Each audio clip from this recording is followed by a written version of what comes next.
Hi friends, இன்னைக்கு வந்து என்ன பார்க்கலாம்னு பார்த்தீங்கன்னா மிளகா பஜ்ஜி வந்து ஈஸியாக எப்படி நாம வீட்லயே எப்படி செய்யறதுன்னு பார்க்கலாம். இப்போ பார்த்தீங்கன்னா நான் கடலை மாவு எடுத்து வச்சிருக்கேன். இதில் உப்பு சேர்த்துட்டு லைட்டாக வந்து சோடாப்பத்தூள் சேர்த்துருக்கேன்.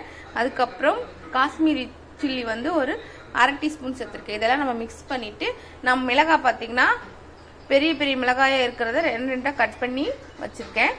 இப்போ வாங்க மிளகா பஜ்ஜி எப்படி சொல்றதுன்னு பார்க்கலாம். ஃப்ரெண்ட்ஸ், இந்த மாதிரி கலந்து வச்சாச்சு. இப்போ வாங்க நம்ம மிளகா பஜ்ஜி வந்து போட்டுக்கலாம். ஃப்ரெண்ட்ஸ், இப்போ வந்து மிளகா பஜ்ஜி வந்து எடுத்துக்கலாம். அந்த மாதிரி எடுத்துட்டு ஒவ்வொன்றா போட்டுக்கலாம்.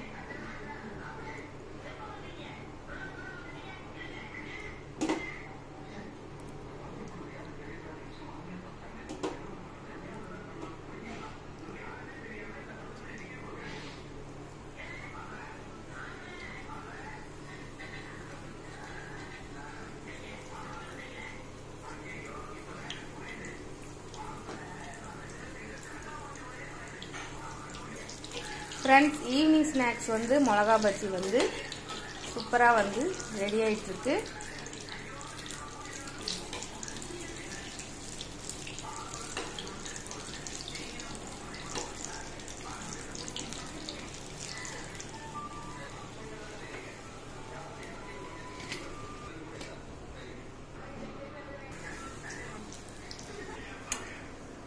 ஹாய் ஃப்ரெண்ட்ஸ், பார்த்தீங்கன்னா மிளகா பஜ்ஜி வந்து ரெடி ஆயிடுச்சு. வாங்க சாப்பிடலாம். ஈவினிங் ஸ்நாக்ஸ் வந்து ரெடி பண்ணியாச்சு. இந்த வீடியோ உங்களுக்கு பிடிச்சின்னா மறக்காம சப்ஸ்கிரைப் பண்ணுங்க.